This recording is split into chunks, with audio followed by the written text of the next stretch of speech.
Greetings and blessings. It's Amy Jean Gooslin again, or Morgana Moonwater of the Coven of the Raven Moon and owner of Sacred Elements in Flint. This is our 4th episode of our video web series we're calling Witch Bits. And today's little lesson is going to be about some basic altar setup. This is something that people are very curious about when they're first getting started on magical paths. So I'm going to show you some approaches, and keep in mind that there are many different out there. This is my personal approach, and I'll show you a couple of different ways, but I hope you find it very informational and very helpful.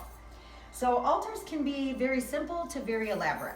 And what I actually have here today is really honestly just a card table, and I happen to have a nice linen that I ordered off the internet, so they are fairly accessible.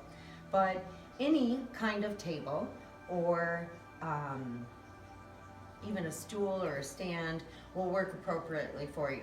Of course, all of these tools you would want to cleanse and consecrate first, as well as smudge and cleanse the sacred space. So I've done those things, and any table that you want to use will be appropriate. This one has got enough size to it to show you what's going on. So what is, in my opinion, the most important tools on an altar may not be the most important tools to some other practitioners, but I will explain to you why I hold the opinions that I do. So if you're going to start out with a very simple altar, you don't own many tools, you're new on your path, you just kind of want to do some prayer or some meditation, what you're going to want first and foremost is to get a representation of both your God and your goddess. For this particular altar, I'm standing at the north point of the altar, and I have chosen to have my altar face north. You may choose to have yours face a different direction for different reasons. North is the feminine element. It is the element of the mother and representative of the womb of the earth. And so I have chosen to have my altar facing north for this purpose. However, on other occasions, I will face east or west, and those will be other witch bits in the future. So I hope you keep following us. Subscribe to our channel here on YouTube, Coven of the Raven Moon. So here's my representations. If I am north, this is our east and this is our west. The east is representative of the God element and where the sun rises. The sun is often used as a symbol for the God. So this simple candle holder that is a sun candle holder is my representation of the God or masculine energy of the divine for this altar. On the west side of the altar, I have my moon symbol. The moon is representative of the feminine energy of the divine, the mother of the mother and father God, and what aspect we bring in that has many witches and Wiccans referred to as goddess worshipers. In my personal practice, however, and what I teach, we do not embrace the goddess to abandon the God. We embrace the goddess to find balance, and balance is key to all things. So to me, these are the two most important elements on your altar. Once it is cleansed, it is consecrated, and these pieces are in place, it is ready for you to perform meditation, manifestation work, or ritual prayer. If you move forward from this to make your altar a little more elaborate, the next important piece to me is your altar tile or your protection symbol, your power symbol. For that, I choose to utilize a pentacle. I usually place this in the top quadrant of my altar, and that will be regardless of whether I've chosen to have my altar face north, west, or east. Honestly, I don't put it in the south ever, but those directions I do use. So I have my protection pentacle here. What it's made of is not super important. I have another example of one. With this particular one, I have the goddess symbol on one side, or the triple goddess, and I have the God symbol on the other. And I will choose what side faces up, depending on what energy I'm calling upon for that particular spell work. So here's just another example of that one. This one's made of wood. It's simple wood burning of the symbols in it. This one is metal, and I purchased it. It wasn't very expensive either, but there are options out there. This altar is also complete. It is dedicated, it is pulling in energy, and it is protected. Now, if we are doing work that is a little more elaborate, that we feel requires more tools, we can add to it. However, I want to make a statement now, and this of course will be another witch bit in the future, but your energy will always be the most powerful ingredient to your magic. The power of manifestation lies in the mastering of your thoughts, and there are no tools required. However, if you choose to use some, I'll show you a few more. The next tool that I use the most often is my athame, or my ritual dagger. And your athame is going to be a masculine energy, and it is representative of the element air. Air is traditionally signified in the eastern quadrant of your altar, and so that is where I'll choose to place my tool. Which direction you choose to have it face can be strictly aesthetics, but that location helps to lend to the energy best. Then we have our wand. Mine is quite beautiful and very elaborate, but we have some simpler versions and a simple blessed and consecrated stick that spoke to you on a walk in a path is appropriate as well. But this is going to be representative of the fire element, and it is placed traditionally in the southern quadrant. In a lot of traditions, my particular tradition that I'm eldered in is Gardnerian. Some people choose to switch these representations and have their dagger, which is male, also be representative of fire, and the wand to move to the eastern quadrant. I've been a tarot reader for 30 years, and in dealing with tarot, your swords, or your daggers or athame, are going to be your air element, and your wands or batons are going to be your east. So I keep that association and that correlation continuous through my divinational practices and my magical and ritual practices. So that's where my choice came from, but it's a choice that everybody gets to make for themselves. The next piece that I have on here is when I move into practicing magic. And some of the most simple magic out there, and yet still some of the most powerful and effective, and my favorite, some of the easiest ways to correlate many correspondences into the same magical working is with candle magic. So to perform a spell, a candle spell, I don't need a lot. Safety first all the time. So you'll notice I use a lot of metal trays or dishes underneath my pieces. If we're going to use heat, I keep in mind to what level, and I always practice safety first. These are your very, very traditional ritual candles. They come in all kinds of colors. It's a great way to work in color correspondences to your magic. You might order them under the name chime candles. They're also called chime candles.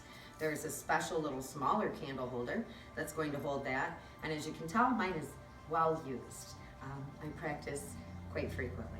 So I would place all of that in the center of the altar. We call in the elements and we call in the divine to raise energy and to execute the magical working. So I keep that magical working in the center of it all. Candles are also great. I have this silver antique fork that I use to carve symbols into my candles.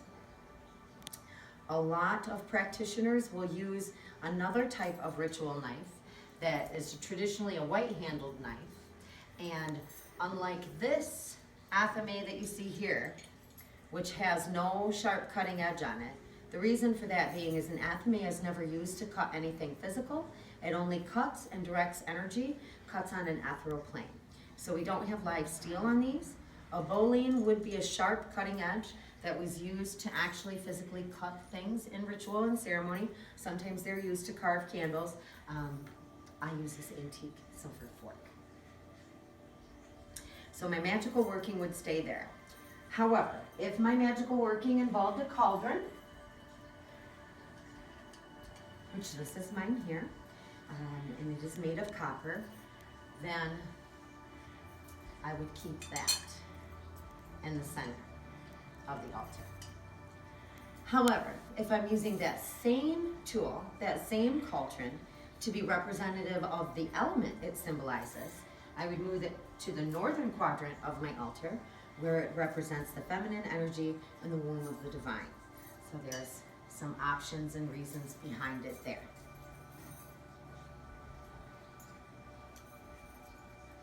The next tool is our chalice. Our chalice is very important. It is used for libation, it is used for offering, and it is used in the simple feast of cakes and ale. The chalice is representative of feminine energy, and it lives in the western quadrant of our altar, associated to the element of water. Chalices can be different, more or less elaborate. I think that mine is fairly simple. Even a little plastic one will do, crystal, regular wine glasses.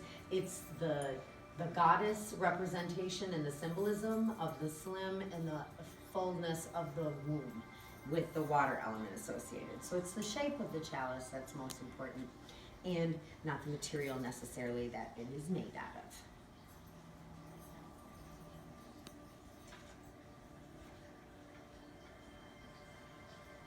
So then moving on to some more specific and elaborate pieces. Often your smudging element will still be on your altar. In smudging via smoke, cleansing via smoke, we will utilize air and fire. So there are two elements that are representative in the movement of that. The herb itself is representative of the element earth, and the shell is representative of the element water. So you have a lot of choices as to where you would place your smudging element and your shell. So my sage, I move my magic through the air as I cleanse, and that's the intent that I sent with it. So I'm going to place that in the eastern quadrant, or the quadrant that is associated or assigned to the watchtower of air. Now,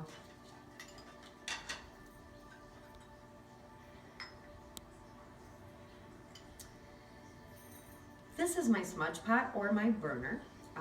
Sometimes they're sold as cauldrons, so make sure you look at dimensions. If you order one, you might get something as small as this. And there are choices with this one as well, as to where you place it based on how you're using it. We're going to burn something in it. Smoke is going to be produced, and it's going to move through the air as well. Very, very similar to the sage and the smudging.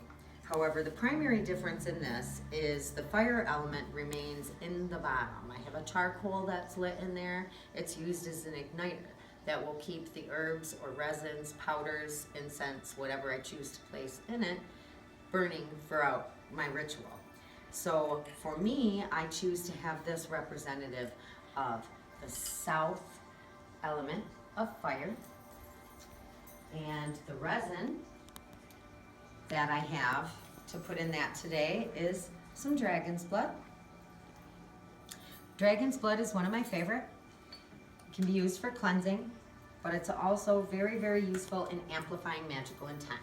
It is the sap, ultimately, of a tree that's hardened and condensed, so that, like an herb, is going to be representative of the earth element, and I tend to leave my bottle back in the northern quadrant.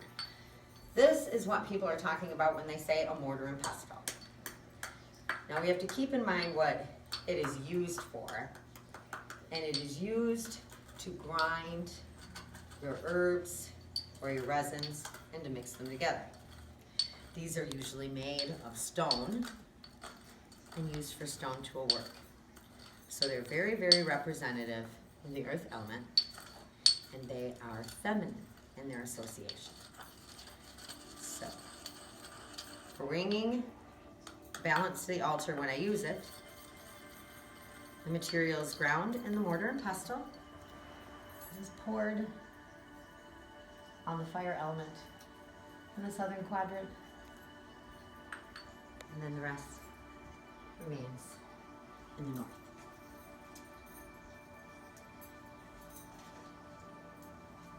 Now, quite often in your magical work, you're going to want to use incense.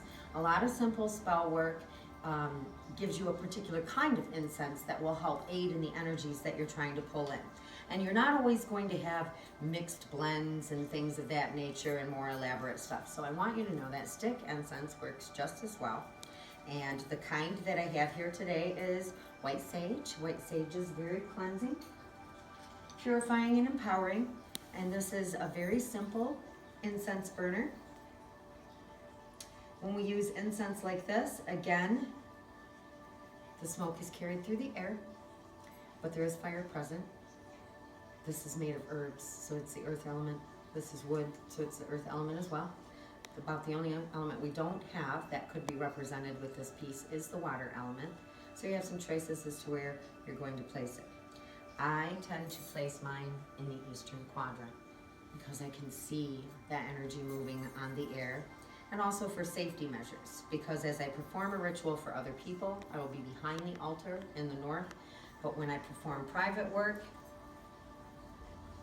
I am in the front of the altar, and I have to be aware of my fire elements for my own safety.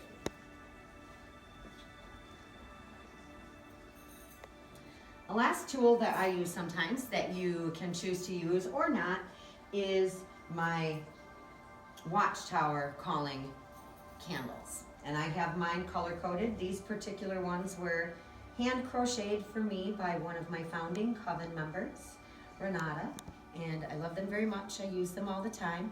They have a pentacle in each one for protection, and they'll slip off and go on just little baby food jars, so I can change them all the time, and I think they're great, and they didn't cost a lot of money, but I love them a lot.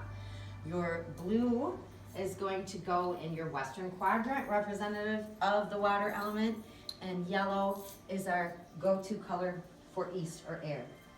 Fire, of course, is going to be red in the south, and green is going to be earth in the north.